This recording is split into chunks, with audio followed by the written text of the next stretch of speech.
Selamat pagi, warga Sabah. Nama saya Zainal bin Ajamain. Saya seorang aktivis yang ingin memperjuangkan Perjanjian Malaysia 1963 dan yang berdasarkan kepada apa dipanggil Intergovernmental Report. Nah, baru-baru ini di Dewan Undangan Negeri, beberapa isu telah diketengahkan yang bersabit dengan Perjanjian Malaysia dan juga hak-hak Sabah dari segi kekayaan minyak dan gasnya. Dan daripada Hansat di Dewan Undangan Negeri, kita telah mendapati bahawa Ketua Menteri Datuk Musa Aman telah mencemar kesucian Dewan Undangan Negeri Sabah. Dan ini pula dibantu oleh adun-adun Barisan Nasional. Banyak perkara yang disebut.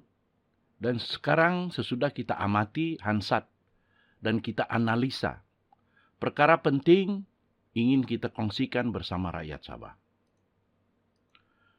Ia bersabit dengan rampasan minyak dan gas Sabah, yang pertama. Yang kedua, apakah pendirian kerajaan negeri Sabah ke atas hak-hak negeri Sabah di dalam Perjanjian Malaysia 1963 seperti hak minyak dan gas.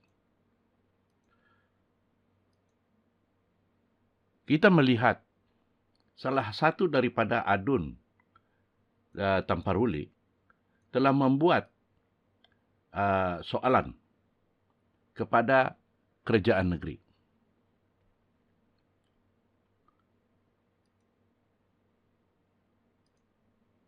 Soalan YB Tamparuli ini pula senang saja. Dia mengatakan bahawa darurat sudah dirungkai oleh Perdana Menteri. Dan semua undang-undang warta dan apa jua perjanjian yang dibuat menggunakan kuasa darurat tidak lagi berkuat kuasa di Sabah. Beliau menjelaskan, Musa tahu bahawa Akta Pelantar Benua 1966 dan Akta Perlombongan Petroleum 1966 tidak lagi berkuat kuasa di Sabah. Sejak Datuk Musa mengatakan ini di Dewan Undangan Negeri apabila menjawab pertanyaan daripada YB Kepayan pada tahun 2014 lagi. Justru itu, adakah operasi Petronas dalam perairan Sabah masih sah? Itu saja soalan dia. Dan adakah perjanjian Petronas dengan Sabah masih sah?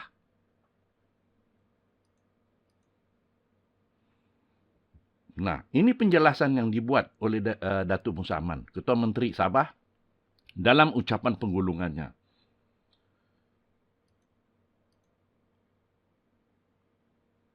Jawapan beliau sebenarnya tidak menjawab soalan YB Tamparuli. Dan oleh kerana dia buat jawapan itu semasa penggulungan, dia pula tidak membenarkan soalan susulan. Berarti tiada perbincangan di Dewan Undangan Negeri. One way street saja. Itu yang terjadi.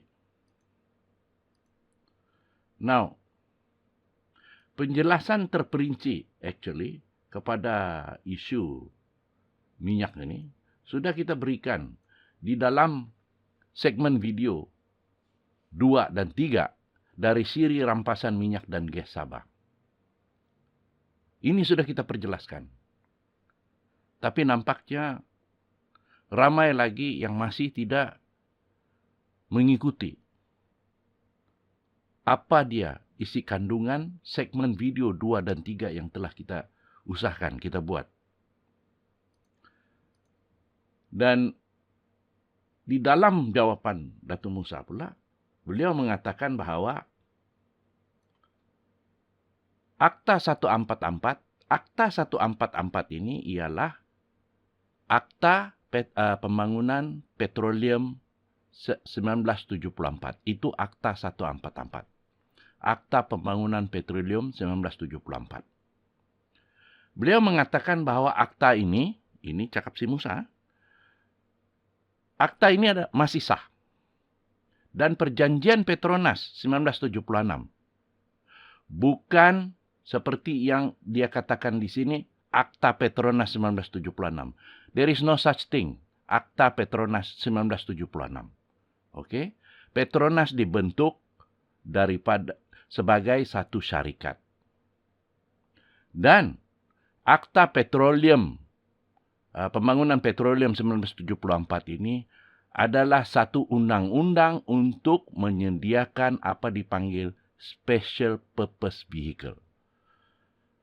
Nah, bila Petronas sudah ditubuhkan di bawah pendaftaran syarikat, barulah dia digunakan mengikut Akta Pembangunan Petroleum. Dan Akta Pembangunan Petroleum bukanlah Akta Petronas. Get it right, Musa. Kau jangan hantam kromo saja. Oke? Jadi, apa yang terjadi pada tahun 1976 ialah satu perjanjian dibuat di antara Petronas dan negeri Sabah. Oke? Dan saya ingin menyatakan bahwa apabila Musa mengatakan bahwa Akta 144 itu masih sah, kenyataan ini adalah tidak betul. Ini berasaskan kepada hujah berikut. Now, kita lihat di Sarawak. Di Sarawak pada 18 April, selepas Dewan Undangan Negeri, 18 April, Menteri Mudanya telah mengatakan bahawa Petronas tidak boleh sewenang-wenangnya menjual aset di perairan Sarawak yang juga milik Sarawak. Ingat itu, yang juga milik Sarawak. Oke, pasal Petronas ingin menjual satu blok di perairan Sarawak. Apa beliau katakan di dalam kenyataan press statement ini? Dia katakan, on one hand, they berarti Petronas, seems to listen to the state. But we are seeing reports that they are looking to sell what belongs to Sarawak. What belongs to Sarawak. Berarti di perairan Sarawak, it belongs to Sarawak. Di perairan Sabah, it belongs to Sabah. Ingat itu, Now, so di dalam konteks ini, Sarawak mengakui bahawa aset dalam perairannya adalah milik Sarawak, bukan milik Petronas. Nampaknya kenyataan Sarawak ini bercanggah dengan kenyataan Ketua Menteri Sabah, yang mana Musa mengaku bahawa Akta Pembangunan Petroleum 1974, Perjanjian Petronas 1976 masih berkuat kuasa. Itu dia katakan dalam Dewan, masuk Hansat. Masuk Hansat. Kau bukan boleh padam-padam saja itu, tidak boleh. Walhal perjanjian Petronas yang ditandatangani oleh Sarawak adalah sama dengan perjanjian yang ditandatangani oleh Sabah. Macam mana itu? Sarawak bilang dia punya. Sabah bilang bukan. Jadi, adakah jawapan yang dibuat oleh Musa ini dibuat oleh Peguam Negeri? Peguam Negeri tahu. Atau adakah jawapan ini dibuat oleh Cyber Trooper BN, khususnya UMNO? Kau nak boleh kah pergi engage, pergi bayar peguam untuk bagi nasihat dengan kau? kau kena pakai cyber trooper. Terlampau lokek juga kau ni.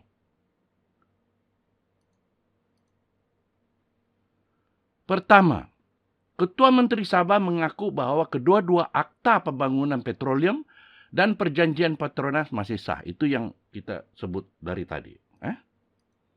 Now, tapi dalam masa yang sama, Ketua Menteri bersetuju bahawa Akta Pelantar Benua 1966 dan Akta Perlombongan Petroleum 1966 tidak lagi berkuat kuasa di Sabah.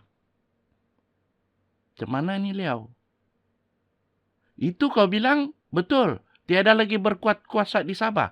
Tapi Akta Pembangunan Petroleum 1974 dan Perjanjian Petronas masih berkuat kuasa. You are contradicting yourself. Kau membuat kenyataan yang bercanggah dengan apa yang kau cakap.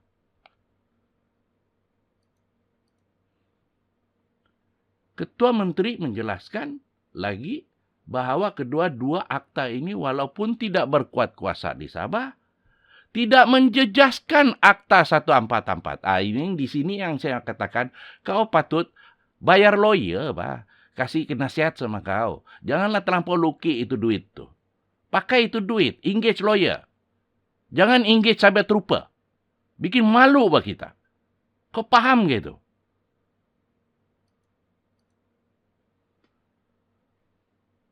Petronas Act atau Akta Petronas itu tidak pernah wujud. Siapa yang kasih tahu tu sama kau ada Akta Petronas? Tiada. Kau carilah dalam dunia ini, tidak ada. Apa yang wujud pada 14 Jun 1976 itu adalah perjanjian Petronas dengan Kerajaan Sabah.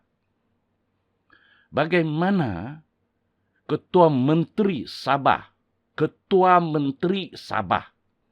boleh membuat kesilapan pokok seperti ini? Ini tidak patut terjadi, ya. Jadi bagaimana kenyataan Ketua Menteri ini boleh bercanggah? Ini disebabkan, ini mau kena very closely, ya, dengar. Ini disebabkan kerajaan pusat memerlukan Akta Pelantar Benua 1966 dan Akta Perlombongan Petroleum 1966 untuk memiliki pelantar benua Sabah. Tanpa akta ini, pelantar benua di wilayah Laut Sabah adalah milik Sabah, bukan milik Kerajaan Persekutuan. Paham tu? So dia perlu itu Akta Pelantar Benua 1966. Nah, tadi kau cakap Akta Pelantar Benua 1966 tidak lagi berkuat kuasa di Sabah. Macam mana tu, Liao? On one side, kau mengatakan dia tidak berkuat kuasa. Bila dia tidak berkuat kuasa, berarti kerajaan pusat tiada kuasa untuk memiliki pelantar benua. Pahamkah? Sekiranya Akta Pelantar Benua 1966 tidak lagi berkuat kuasa di perairan Sabah, sekiranya berarti kerajaan pusat tiada pelantar benua untuk diserahkan kepada Petronas mengikut peruntukan 144. Akta 144, paham? Tiada apa-apa yang dia boleh kasih sama Petronas. Nah,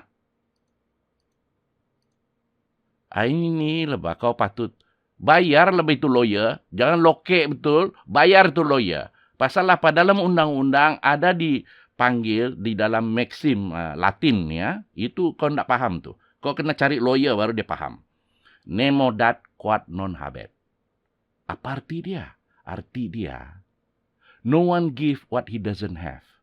Dalam bahasa Malaysia, apa arti dia? Kalau kau tiada apa-apa, apa yang kau mau bagi? Nampak? Macam mana Ketua Menteri kita boleh terjatuh dalam sini? Jadi kenapa Petronas masih boleh beroperasi di wilayah laut Sabah tanpa persetujuan negeri Sabah? Ini persoalan YB Tamparuli. Yang Ketua Menteri gagal menjawab. Ini pada penjajah soalan. Apa arti dia di sini? Arti dia Musa tidak menjawab pertanyaan Tamparuli. Sebaliknya, Musa memberikan fakta salah dalam Dewan Undangan Negeri. Dan apabila kau bagi fakta salah di dalam Dewan Undangan Negeri, berarti kau mencemarkan kesucian Dewan Undangan Negeri. Paham gak itu? Hah? Itu Dewan Undangan Negeri ya. Bukan tempat kau marah orang sampai bertabur air liur. Paham? Boleh kita rumuskan juga di sini bahwa keseluruhan ahli Dewan Undangan Negeri termasuk Speaker Dewan Undangan Negeri tidak mengambil berat terhadap integriti dan kesucian Dewan Undangan Negeri Sabah. Itu tempat kita buat undang-undang, kau tahu. Saya keluar masuk dewan pun saya terpaksa tunduk kepada speaker, kau tahu. Itu, Pak. Kalau itu pun kamu orang tidak ambil berat. Bikin apa kamu orang jadi adun nih? Hah? Adun-adun di dalam Dewan Undangan Negeri nampaknya menghalalkan Musa memberi fakta yang salah. Dan pembangkang mungkin ada alasan tidak membantah. Kenapa? Karena 2 hari mereka didera secara lisan oleh Ketua Menteri. Dan disokong pula oleh para adun BN. Itu dipanggil bullying. Kau tahu? Bully. Jadi nampaknya kerajaan BN di Sabah ini telah menjadikan Dewan Undangan Negeri kita ini seperti pasar borong. Tempat orang teriak sana teriak sini.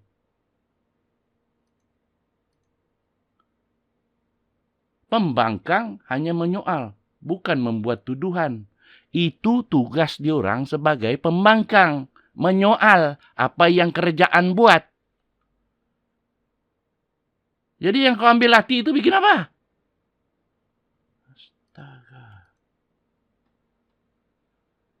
Kenyataan Musa di Dewan Undangan Negeri ini pula melahirkan beberapa soalan susulan yang kau tidak bagi peluang untuk orang buat. Kau tidak bagi. Apa dia? Nah, sekiranya Sabah membenarkan Petronas beroperasi mengikut Akta 144, kenapa Sabah tidak pernah menerima bayaran dividen? Ada kau soal ke itu kepada Perdana Menteri? Kenapa Sabah tidak menerima bayaran dividen? Kenapa Petronas membayar dividen ini kepada kerajaan pusat? Seolah-olah pemilikan Pelantar Benua ini dimiliki oleh kerajaan pusat. Sarawak pun mengatakan bahwa miliknya. Kau tidak ambil berat. So, siapa pemilik Pelantar Benua? Adakah kerajaan Sabah atau kerajaan pusat? Bagaimana pula kerajaan pusat miliki Pelantar Benua? Bagaimana? Walhal Pelantar Benua diberikan kepada North Borneo. North Borneo, Sabah masa itu dipanggil North Borneo, dari tahun 1954 lagi. 1954 lagi. Oke? Oleh Ratu British melalui Order in Council. Dibuat diorang di London. Sudah. Dia bilang wilayah Sabah ini kawasan Continental Shelf. Sudah dia buat. Awal lagi. Malaysia belum wujud. Jadi kerajaan pusat tidak boleh ambil alih Pelantar Benua. Okey? Oleh kerana ia sebahagian daripada wilayah Sabah. Kau tahukah? kau punya sempadan itu, wilayah Sabah.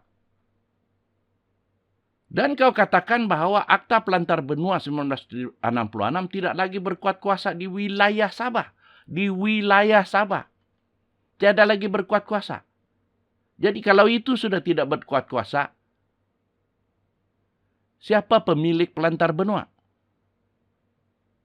Kau boleh jawab ke itu? Coba panggil dulu bijak pandai di dalam kerjaan kau ini. Jawab itu, soalan. Siapa pemilik?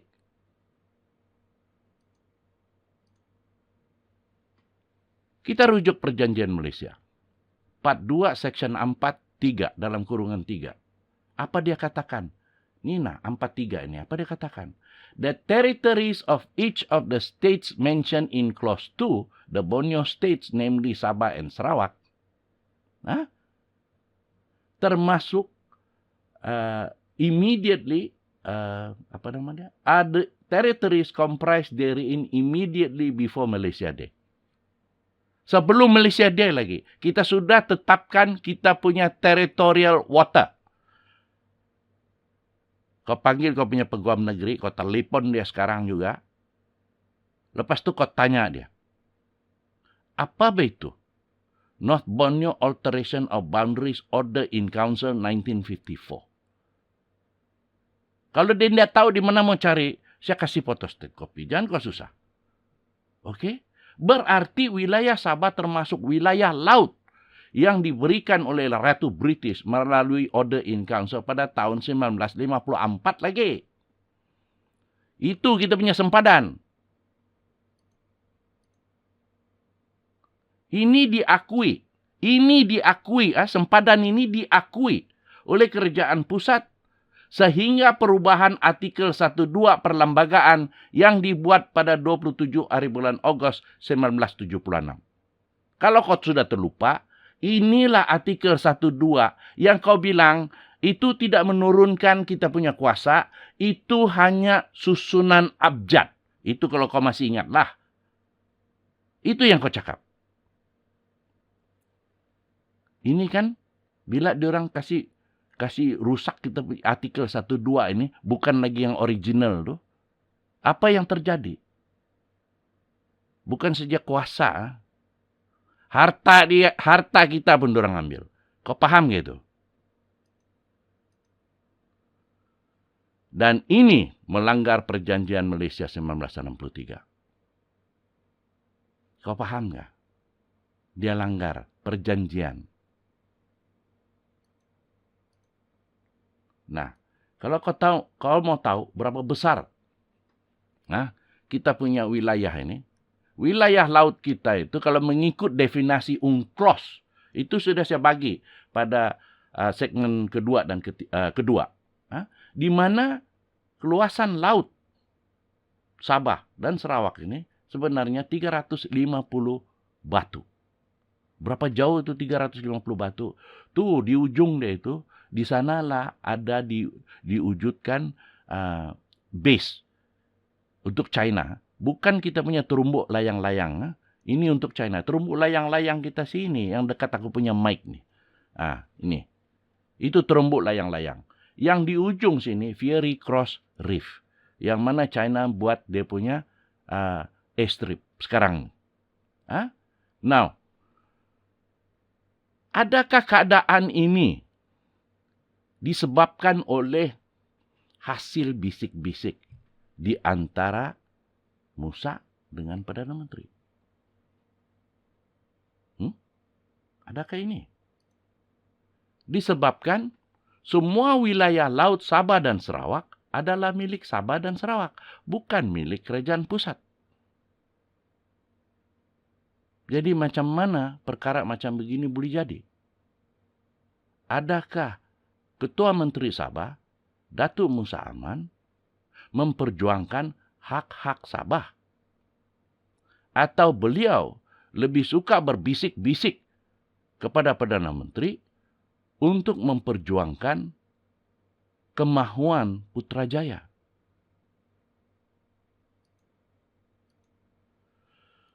Nah, sekali lagi, sampai di sini, kita bergerak secara sendiri, secara voluntary, ingin mengenengahkan apa dia perjanjian Malaysia, apa dia pembentukan Malaysia, dan untuk bergerak, kita berusaha untuk berjual buku, memberi ceramah di mana-mana, supaya kita dapat expand lagi pengetahuan ini kepada rakyat. Karena dengan ada ilmu, dengan tidak jahil, pemikiran rakyat tidak dapat dimanipulasikan. Dan sekiranya ingin mendapatkan naskah buku yang kami jual ini, sila hubungi kami di 011 321 30033. Ingat, hak kita, tanah kita, kita yang tentukan. Sekian, terima kasih.